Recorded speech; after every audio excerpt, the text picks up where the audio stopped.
Trời đất có thời, con người có vận.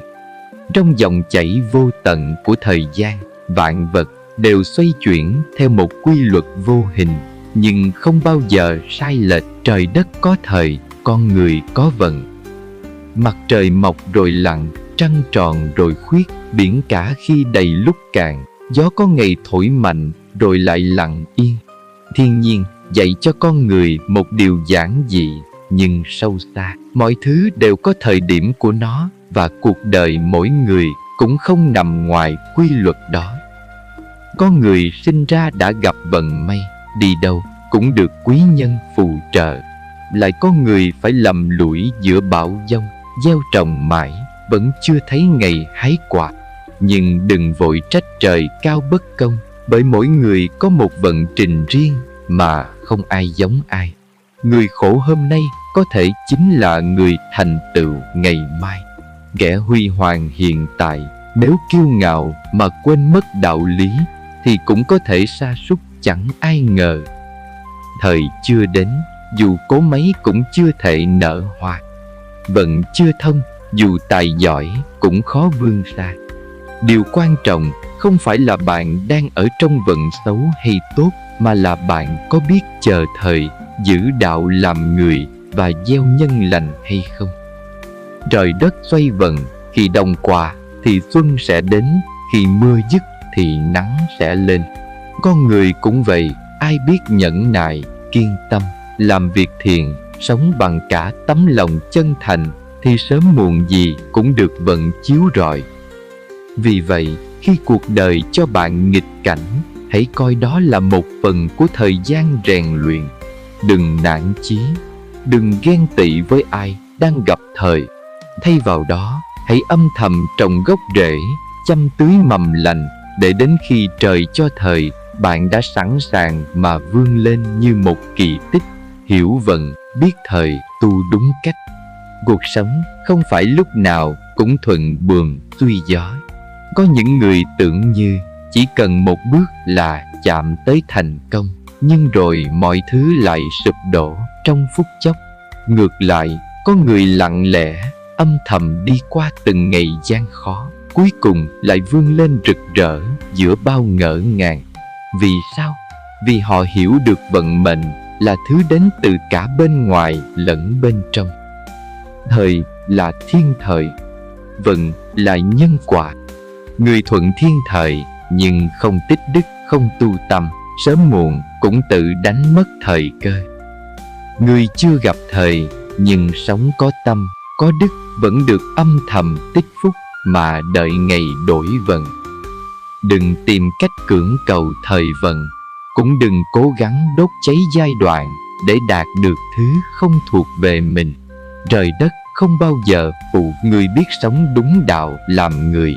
Làm sao để chuyển vận khi thời chưa đến? 1.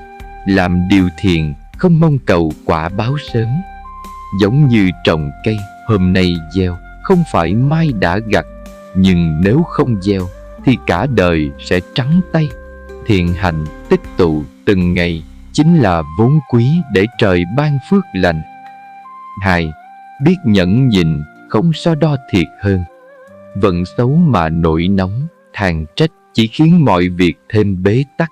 Trong khi người biết nhẫn nhịn, giữ tâm bình an, sẽ giữ được cả trí tuệ và lòng từ bi, hai ngọn đuốc soi đường qua giông tố.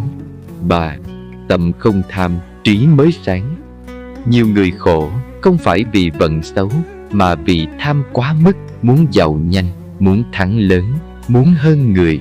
Nhưng vận chưa tới mà tâm đã loạn thì chính là tự đốt cháy vận mệnh mình. Người biết chờ thời, người nắm được vận. Chờ thời không phải là buông xuôi. Chờ thời là vừa làm việc tốt, vừa tu dưỡng bản thân, vừa chuẩn bị kỹ càng, để đến khi vận đến, mình đã sẵn sàng bước vào cuộc đời mới. Trong một cơn bão, có người chỉ thấy mưa gió, nhưng người tỉnh thức lại biết sau cơn bão sẽ là ngày nắng. Và họ dùng chính những ngày giông ấy để rèn tâm, luyện chí, tích đức, học hành, làm việc âm thầm nhưng vững chắc. Trời đất có thời, con người có vận là một đạo lý lớn. Hiểu được điều này, ta sẽ không oán trách khi đời lận đận, cũng không kiêu căng khi đời tươi sáng. Chỉ cần sống tử tế, giữ vững niềm tin, không hại ai, không sân si, không tranh đoạt, thì dù vận chưa đến, ta vẫn sống như một người có phúc. Và khi thời đến, bạn sẽ không cần bon chen, cũng chẳng cần tranh giành, bởi ánh sáng tự khắc sẽ chiếu rọi người biết chờ và biết tu. Vậy mới thấy vận mệnh con người không phải ngẫu nhiên mà có. Mọi thăng trầm, vinh nhục được mất trong đời đều bắt nguồn từ nhân duyên, từ nghiệp quả mà ta đã và đang tạo ra mỗi ngày. Điều này không chỉ là kinh nghiệm sống của cổ nhân, mà còn là chân lý được Đức Phật khai thị hơn 2.500 năm trước. Đức Phật dạy rằng, muốn biết nhân đời trước, hãy nhìn quả báo hôm nay. Muốn biết quả đời sau, hãy xem việc làm hiện tại. Chúng ta không thể thay đổi được trời đất, nhưng có thể tu sửa chính mình. Chúng ta không thể cưỡng lại quy luật thời vận, nhưng có thể chuyển hóa nghiệp lực bằng trí tuệ và từ bi. Và để làm được điều đó, hãy quay về với những lời Phật dạy, những ánh sáng soi đường, những ngọn đèn chánh pháp đưa ta vượt qua bóng tối khổ đau, mê lầm và bất định của cuộc đời.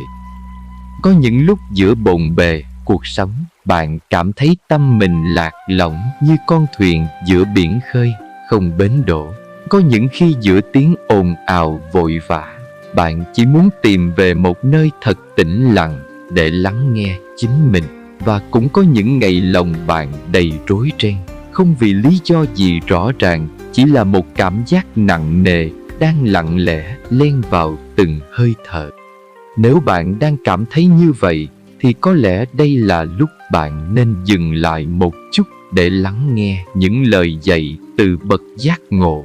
Những lời như dòng suối mát làm dịu đi khô cằn trong tâm hồn. Những lời không ồn ào nhưng có thể làm thay đổi cả một đời người. Đó chính là lời Phật dạy. Không luận bàn giáo điều, không tranh biện lý trí, chỉ là những lời nói đơn giản nhưng thấm đẫm từ bi và trí tuệ. Chỉ là những chia sẻ nhẹ nhàng mà có thể giúp bạn nhìn cuộc đời bằng đôi mắt mới, rộng mở và sâu sắc hơn. Mỗi lời dạy giống như một ngọn đèn nhỏ thắp sáng trong tâm bạn, để bạn hiểu rằng khổ đau không phải là điểm kết thúc, mà là cánh cửa mở ra cho bạn thấy con đường trở về với chính mình, trở về với an yên. Chúng tôi mời bạn cùng ngồi lại trong giây phút này, buông bỏ những phiền nhiễu đang quấn quanh, thở nhẹ, lắng nghe và cảm nhận. Không cần hiểu hết, chỉ cần để những lời này đi vào tim bạn, ở lại đó như một hạt giống lành, rồi một ngày nào đó, khi bạn cần, nó sẽ nảy mầm. Hãy sống đơn giản để tâm được thảnh thơi. Đừng đem buồn giận của hôm qua đặt vào hôm nay. Mỗi sáng thức dậy là một phước lành. Hãy biết ơn vì còn được sống và tu sửa. Người biết buông bỏ là người có trí tuệ lớn. Tâm an thì đời an, tâm loạn thì đời khổ. Đừng để lòng tham dẫn lối, vì càng tham càng khổ. Ác khẩu là dao, đâm sâu vào lòng người, không dấu vết. Gieo nhân nào gặt quả nấy, nhân quả không bao giờ sai lệch. Hận thù không thể hóa giải bằng hận thù, chỉ có tình thương mới làm được điều đó. Không ai cứu được ta ngoài chính ta. Hạnh phúc không nằm ở vật chất, mà nằm ở sự đủ đầy trong tâm. Sân si là ngọn lửa thiêu rụi phước báo. Ai biết nhẫn nhịn là người có sức mạnh nội tâm to lớn. Tha thứ là tự giải thoát chính mình khỏi khổ đau. Đừng phán xét người khác khi mình chưa hiểu hết họ. Thành công không phải là có nhiều, mà là buông được nhiều. Sống ở đời càng khiêm hạ càng được tôn kính. Người có trí không tranh, người có tâm không hại, người có đức không oán. Cầu nguyện không bằng hành thiện, tụng kinh không bằng tu tâm. Cái đẹp bên ngoài sẽ tàn phai, chỉ có cái tâm sáng mới bền lâu. Đời người là quán trọ, đừng bám víu, chỉ cần tu sửa mỗi ngày là đủ. Kẻ mạnh là người thắng chính mình, không phải thắng người khác. Người nói lời ác, quả báo miệng sẽ sinh bệnh. Người sống chân thật, phước báu tự nhiên đến. Đừng so đo hơn thiệt, vì cuối cùng ai rồi cũng trở về cát bụi. Đời là vô thường, hôm nay còn, ngày mai có thể mất. Hãy sống thiện, nghĩ thiện, làm thiện, thì ác mộng sẽ hóa thành giấc mơ lành. Tất cả mọi đau khổ đều bắt đầu từ dính mắc và vọng tưởng. Người khôn không hơn ở lời nói, mà hơn ở lòng từ bi. Học Phật là học làm người hiền lành trước khi làm người giỏi. Kẻ trí tu thân, kẻ ngu tu khẩu. Ai biết cúi đầu, người đó sẽ trưởng thành. Tu không phải cạo đầu, mà là sửa tâm sửa tánh. Đừng hại người để được lợi, vì nghiệp báo không buông tha ai. Phước báo không nằm trong chùa chiền, mà nằm trong hành động mỗi ngày. Người có tâm sáng, đi đâu cũng an yên. Gặp người oan trái, hãy mỉm cười mà buông bỏ. Đừng trả thù, vì trời xanh có mắt. Gieo một nụ cười, gặt một đời an vui. Thân bệnh do nghiệp cũ, tâm bệnh do tâm mới. Muốn biết nhân đời trước, hãy xem quả đời này. Muốn biết quả đời sau, hãy xem nhân đời này. Hãy nhớ rằng mọi điều bạn đang trải qua hôm nay đều là kết quả của những gì bạn đã gieo trong quá khứ. Nhân quả không sai một ly, thiện lành không mất một hạt, ác nghiệp không buông tha một ai. Vì thế đừng sống buông thả theo cảm xúc nhất thời. Hãy nhìn xa và hiểu rằng từng hành vi, từng lời nói, từng ý nghĩ của bạn đều đang tạo nghiệp. Người biết dừng lại đúng lúc là người đang cứu chính mình một đời bình an. Đừng mong thay đổi cuộc đời nếu bạn không chịu thay đổi bản thân. Tu thân là gốc, sửa tâm là nền. Mọi thứ bên ngoài chỉ là phản chiếu của bên trong. Bạn oán người, bạn trách đời, thì khổ đau sẽ theo bạn như bóng với hình. Hãy học cách nhìn vào mình. Buông bỏ oán hận, tha thứ không phải để người kia nhẹ lòng, mà để bạn bước tiếp không mang nặng quá khứ. Cuộc sống không ai hoàn hảo, nhưng ai biết sửa mình mới đáng quý. Đừng khắt khe với lỗi của người, mà hãy nghiêm khắc với chính mình. Người trí luôn tìm lỗi nơi mình, kẻ mê thường đổ lỗi cho thiên hạ. Trong đời sống, hãy học hành từ bi. Một lời nói nhẹ nhàng có thể cứu người thoát khỏi vực sâu tuyệt vọng. Một ánh mắt cảm thông có thể thắp sáng trái tim nguội lạnh. Bạn không cần phải làm điều gì vĩ đại, chỉ cần sống chân thật, sống tử tế, sống không hại ai là bạn đã đang tu hành. Người tu không cần phải ở chùa. Người sống giữa đời nếu biết giữ tâm trong sạch, biết không dối trá, không lừa gạt, không tổn thương người khác, thì cũng là đang đi trên con đường của bậc hiền trí. Đừng nghĩ rằng tụng kinh, bái lạy là đủ. Điều quan trọng nhất là tâm mình có thật sự thành kính hay không. Nếu miệng niệm Phật mà lòng còn sân si, thì lời niệm đó chỉ là âm thanh trống rỗng. Tu là sửa cái tâm nóng giận thành tâm hiền lành, sửa cái tâm tham lam thành tâm biết đủ, sửa cái tâm ganh ghét thành tâm yêu thương. Mọi đau khổ trên đời này đều bắt đầu từ sự dính mắc. Dính vào danh lợi thì khổ vì tranh đấu, dính vào người thân thì khổ vì chia ly, dính vào tình yêu thì khổ vì kỳ vọng. Hãy nhớ rằng thứ gì đến rồi sẽ đi, người nào đến rồi cũng sẽ rời xa. Hãy học cách trân trọng trong hiện tại và buông bỏ khi đến lúc phải rời tay. Không ai sinh ra để mãi mãi đi cùng bạn. Bạn đến một mình và cũng sẽ ra đi một mình. Hành trang duy nhất bạn mang theo là nghiệp, không phải vàng bạc, không phải nhà cửa, càng không phải địa vị. Vì vậy, thay vì tích lũy tiền tài, hãy tích lũy thiện nghiệp. Thay vì tìm cách hơn thua, hãy tìm cách từ bi. Thay vì sống để cho người khác ngưỡng mộ, hãy sống để cho tâm mình thanh thản. Người hạnh phúc không phải là người có nhiều, mà là người biết đủ. Người bình an không phải là người không gặp sóng gió, mà là người biết cách giữ tâm không động.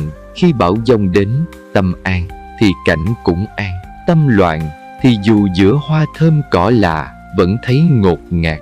Đừng trách cuộc đời, đừng oán ông trời, vì nghiệp là của bạn, đau khổ cũng là của bạn, giải thoát cũng nằm trong tay bạn. Khi gặp cảnh trái ý, người trí thường quán xét lại tâm mình, còn người mê chỉ biết nổi giận và trách móc. Khi gặp người không như ý, hãy xem đó là cơ hội để luyện tâm nhẫn nhịn, vì nhẫn là sức mạnh nội tâm vô song.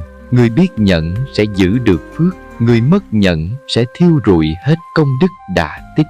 Hãy nhớ, miệng là cửa ngõ tạo nghiệp. Một câu nói sai có thể gây oán thù cả đời. Một lời dối gian có thể làm mất lòng tin vĩnh viễn. Lời nói không mất tiền mua, lựa lời mà nói cho vừa lòng nhau.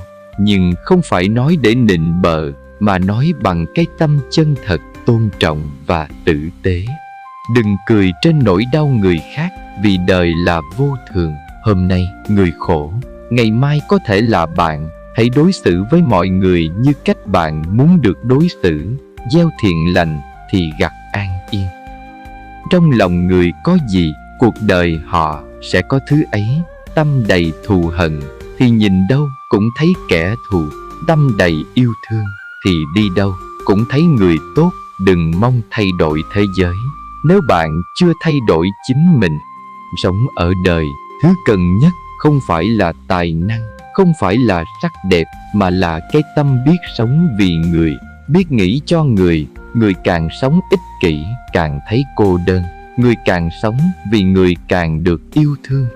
Đừng đợi đến khi mất cha mẹ mới thấy hối hận. Đừng đợi đến khi người rời xa mới nhận ra mình đã sai. Hãy trân trọng người còn bên cạnh, nói lời yêu thương khi còn kịp, sống tử tế khi còn có thể. Cuộc sống chẳng ai tránh được những lần vấp ngã. Điều quan trọng không phải là bạn té bao nhiêu lần, mà là bạn đứng dậy như thế nào. Ai cũng có lúc sai, nhưng không phải ai cũng dám nhận sai và sửa đổi. Dám sửa là dũng khí, biết sửa là trí tuệ, chịu sửa là phước báo. Phước không tự nhiên mà có, mà do biết sống đúng, sống thiện, sống không làm khổ mình khổ người. Tâm là gốc của mọi việc, tâm chánh thì hành động chánh, tâm tà thì hành động sai. Mọi việc trên đời đều từ tâm mà ra. Muốn chuyển nghiệp phải chuyển tâm trước tiên. Người biết giữ tâm bình lặng giữa sống đời là người đã đi được nửa đường giác ngộ. Vì ngoài kia bao nhiêu người vì một câu nói mà sân si, vì một ánh mắt mà oán thù.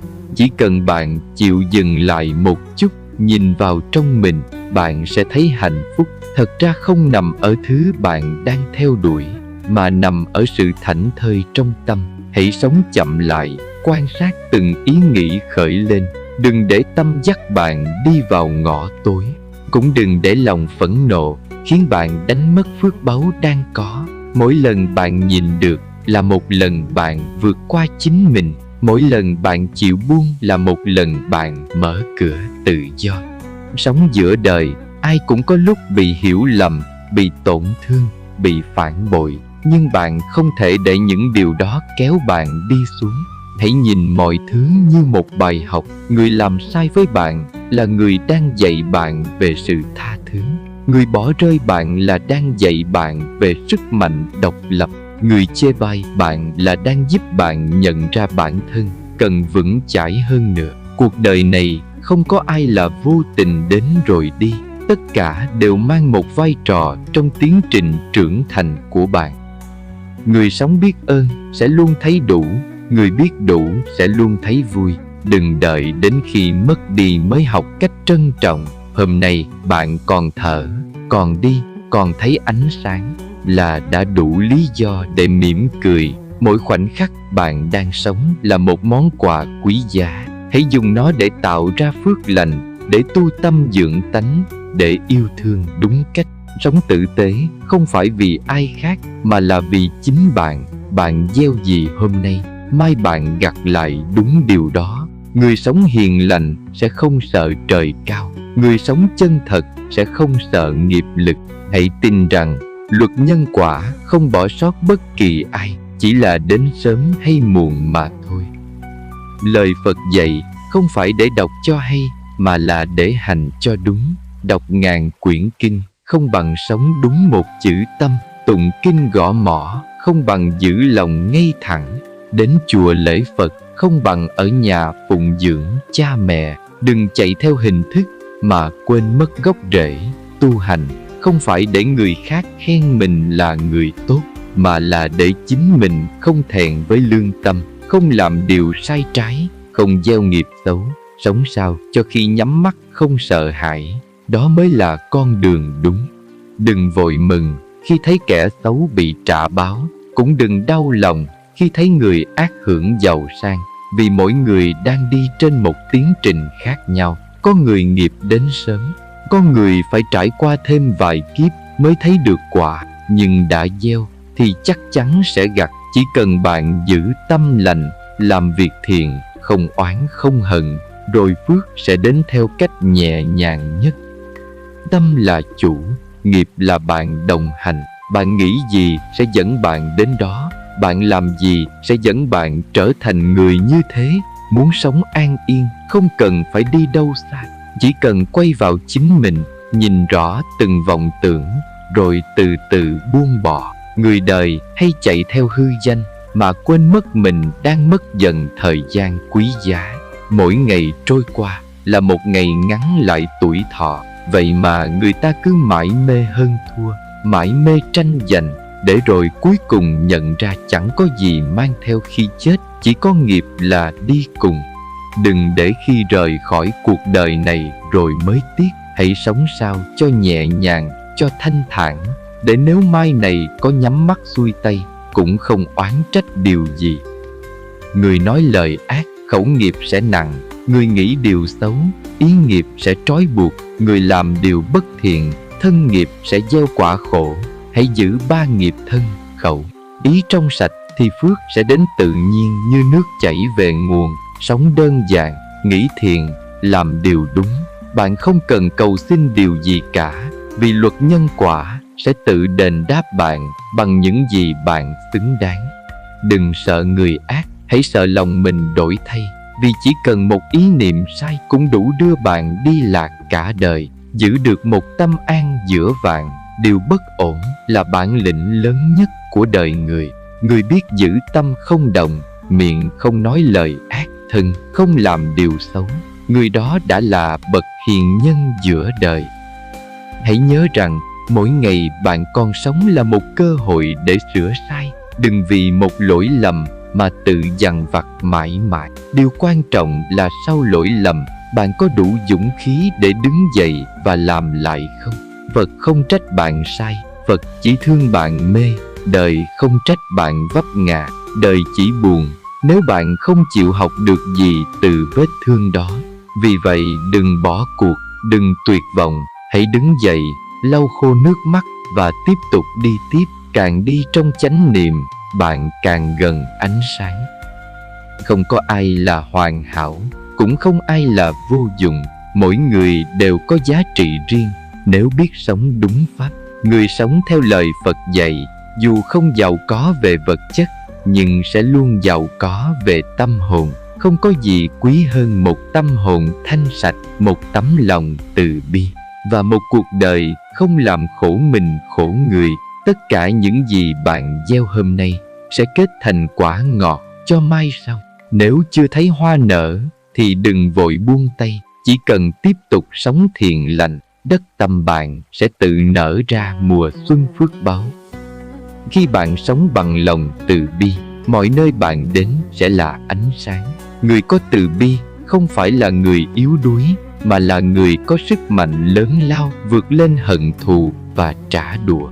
Trong cuộc sống có biết bao điều làm ta tổn thương, nhưng đừng vì vậy mà đánh mất tấm lòng thiện lương. Người có tâm từ giống như mặt trời, dù mây đen che khuất vẫn tỏa sáng, dù bị hiểu lầm vẫn giữ lòng trong sạch. Sự từ bi không cần lời nói, Nó nằm trong từng cử chỉ, từng ánh mắt, từng hành động bạn làm cho người khác. Một cái ôm ấm áp, một ánh mắt thấu hiểu, một lời hỏi han nhẹ nhàng cũng là cách gieo từ bi giữa cuộc đời đầy sóng gió. Người biết sống vì người là người đang tu, người biết nhường nhịn là người đang tích đức, người không tranh giành là người đang trưởng thành. Đừng nghĩ thiệt thòi là khổ, vì đôi khi cái thiệt trước mắt chính là cái phước về sau. Phật dạy rằng người hay nhường là người giữ được phước, người hay sân là người thiêu đốt công đức, người hay hơn thua là người mang nghiệp nặng. Vì vậy, hãy chọn cách sống nhẹ nhàng, không dính mắc, không tranh đoạt, không oán trách. Chỉ cần sống thật lòng và giữ tâm lặng lẽ như mặt hồ không gợn sóng.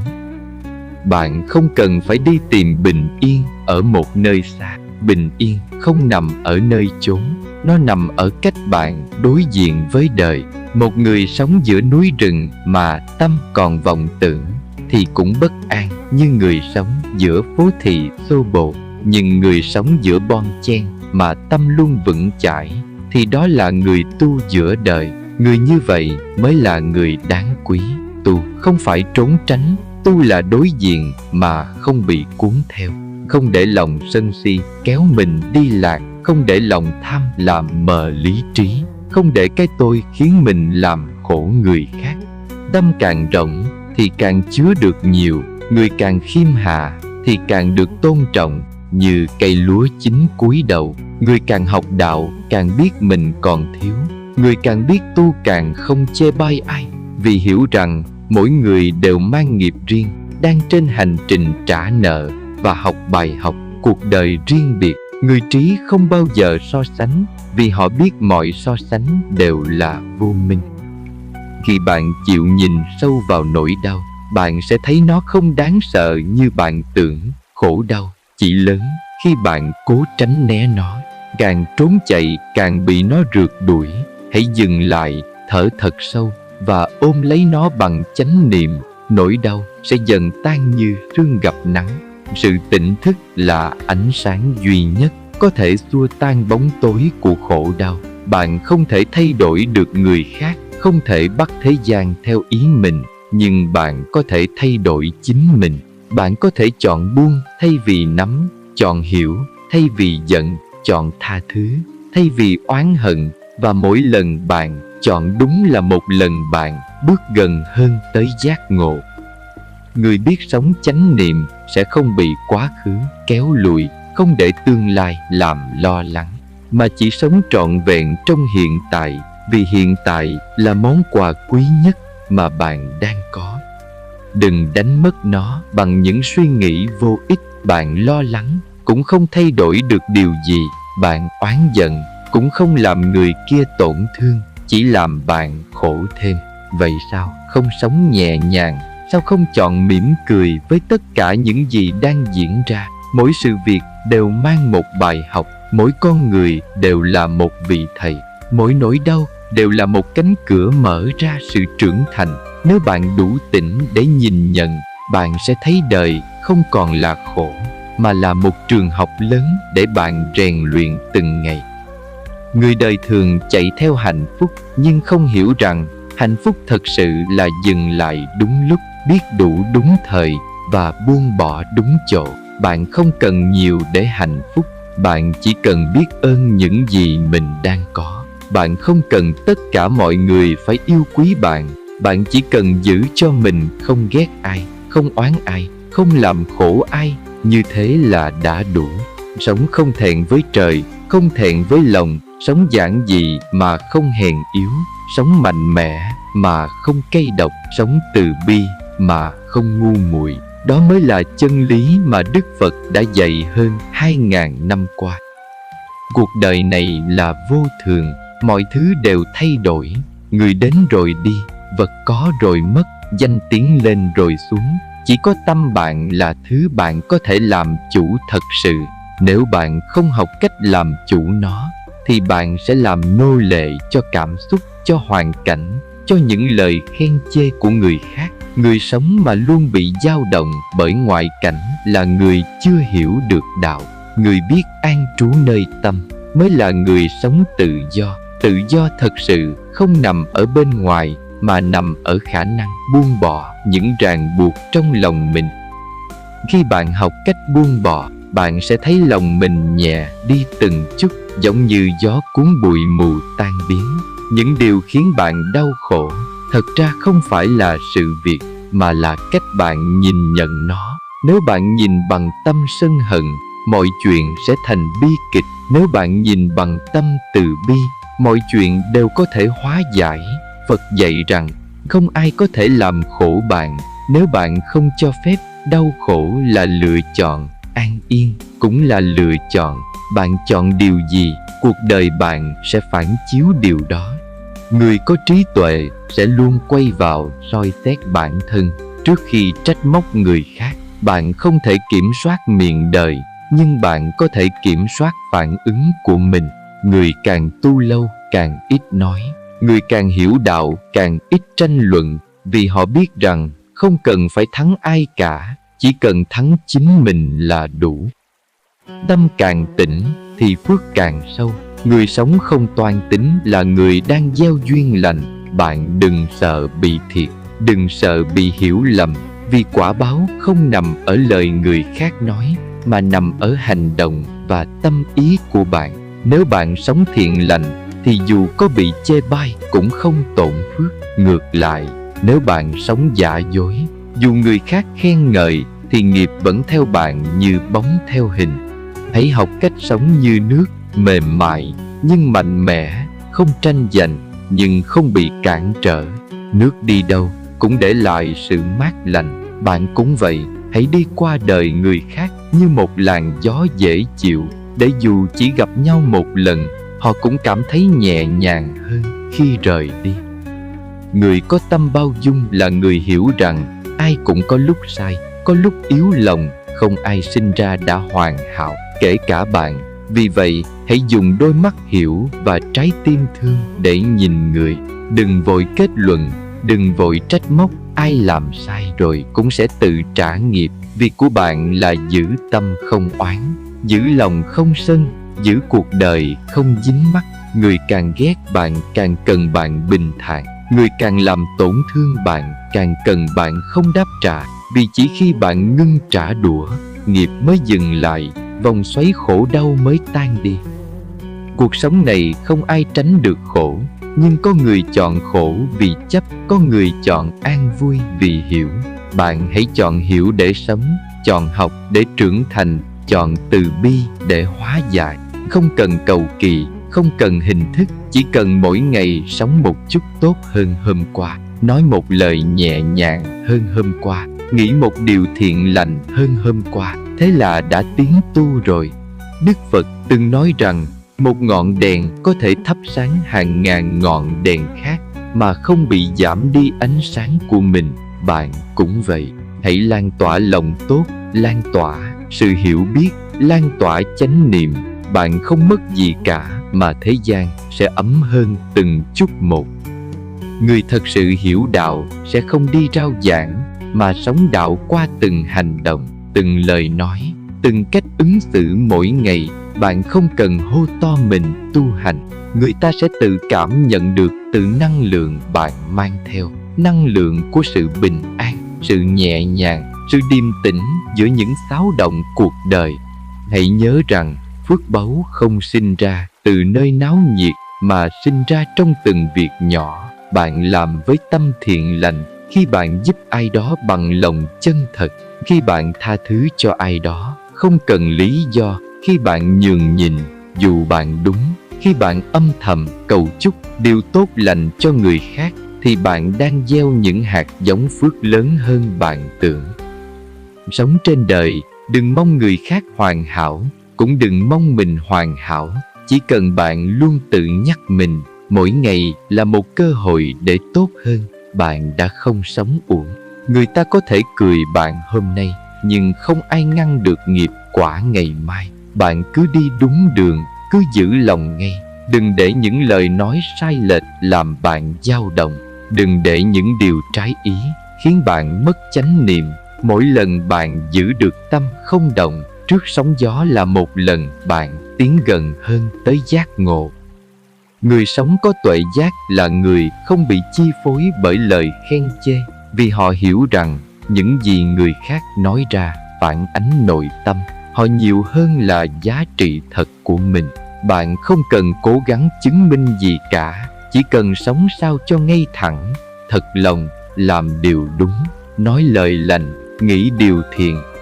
Còn việc người khác nghĩ gì, hãy để họ tự chọn, vì gió thì vẫn thổi, nhưng lòng bạn có rung không là do bạn. Bạn có thể ở giữa bão tố mà tâm vẫn an. Nếu bạn biết rằng mọi thứ đều vô thường, rồi cũng đến, rồi cũng đi, rồi cũng lặng, như cơn mưa mùa hạ, ào đến thật nhanh, rồi tắt liệm trong chiều nắng muộn. Phật dạy rằng ai giữ được tâm, không vướng bụi đời, thì người ấy đang sống trong tự do đích thực. Bạn không cần đi xa để tìm chân lý. Chân lý nằm trong chính từng khoảnh khắc. Bạn sống trọn vẹn, bạn ăn trong chánh niệm, bạn thở trong chánh niệm, bạn đi trong chánh niệm. Đó là tu. Không cần kinh kệ dài dòng, chỉ cần tâm bạn có mặt thật sự trong từng việc. Bạn sẽ thấy hạnh phúc không nằm ở nơi cao sang, mà ở ngay trong bữa cơm đơn sơ với cha mẹ, trong nụ cười vô tư của đứa trẻ, trong ly trà nóng bạn nhâm nhi trong chiều mưa. Cuộc sống không thiếu những điều nhiệm màu, chỉ là bạn đang quá bận để nhận ra nó mà thôi. Có những điều bạn không thay đổi được, không kiểm soát được, nhưng bạn luôn có thể thay đổi cách mình tiếp nhận. Hãy chọn tiếp nhận mọi việc với lòng biết ơn, cả những điều khiến bạn tổn thương, vì chính chúng là chất liệu để bạn rèn luyện tâm tự. Bạn mạnh mẽ hơn, không phải khi bạn phản ứng dữ dội hơn, mà khi bạn học được cách im lặng, buông bỏ, mỉm cười và tiếp tục sống đẹp.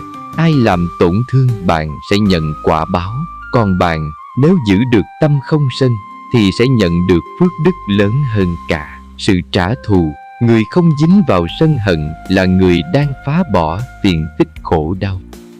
Khi bạn học cách sống biết đủ, bạn sẽ thấy lòng nhẹ tênh, vì tham là gốc của khổ.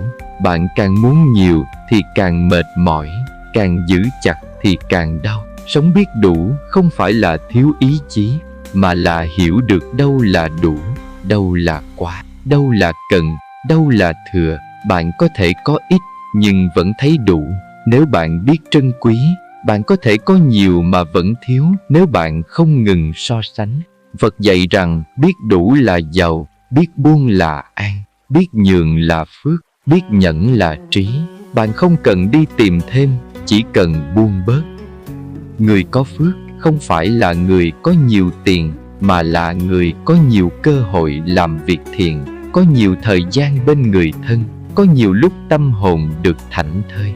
Nếu bạn có được một bữa cơm yên lành bên người mình thương, có một ngày không bệnh tật lo âu, có một giấc ngủ sâu không mộng mị, thì bạn đang là người giàu có hơn biết bao người ngoài kia. Đừng đợi có đủ hết mới thấy vui, vì lòng tham sẽ luôn khiến bạn cảm thấy thiếu. Hãy dừng lại, nhìn sâu, cảm nhận và biết ơn. Đó là cửa ngõ của hạnh phúc. Bạn không cần phải thành công như ai đó, vì bạn không sống cuộc đời của họ. Hãy thành công theo cách của bạn, bằng chính đạo đức của bạn, bằng việc mỗi ngày bạn không làm điều gì trái với lương tâm, không làm ai tổn thương, không để ai phải khóc vì mình. Thành công như vậy mới là bền vững. Bạn không mang danh tiếng theo mình sau khi chết, nhưng bạn mang nghiệp theo mình qua kiếp sau. Vậy hãy chọn gieo nhân lành, vì luật nhân quả chưa từng sai. Người gieo thiện sẽ gặp thiện, người gieo ác sớm muộn sẽ gặp quả báo. Bạn không cần mong người khác chịu quả báo ngay, chỉ cần bạn giữ tâm không hận là đủ để đời bạn an. Cuộc đời giống như một dòng sông, nếu bạn biết bơi theo dòng, biết khi nào cần dừng lại, biết khi nào cần buông tay, thì bạn sẽ không bị cuốn đi. Nếu bạn cố bám, cố nắm, cố gồng, thì chính bạn là người mệt mỏi. Phật dạy rằng khổ không phải vì dòng sông cuốn mạnh, mà vì bạn không biết buông, không biết xuôi theo luật tự nhiên của đời sống. Hãy học cách buông như lá vàng lìa cành, như mây rời núi, như giọt sương tan trong nắng sớm. Đó là sự buông không đau, không mất mát, chỉ là chuyển hóa, là trở về với bản thể an nhiên vốn có. Cuộc đời là một hành trình dài mà không ai có thể đi thay bạn, nhưng những lời Phật dạy có thể là ngọn đèn nhỏ soi sáng từng bước chân bạn đi, để bạn không lạc đường giữa những ngã rẽ cuộc đời. Nếu hôm nay bạn thấy lòng mình nhẹ hơn một chút, bình an hơn một chút, thì đó đã là một sự chuyển hóa đáng quý rồi. Đừng vội vàng, đừng ép mình phải thay đổi thật nhanh, cứ đi chậm nhưng đi đúng hướng. Và mỗi khi bạn thấy lòng mình chao đảo, hãy trở lại đây, lắng nghe lại những lời này, vì những gì xuất phát từ tuệ giác và lòng từ bi thì sẽ không bao giờ cũ, chỉ cần bạn còn mở lòng đón nhận. Chúc bạn luôn giữ được ánh sáng trong tâm, sống một đời thật ý nghĩa và bình an.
Thank you.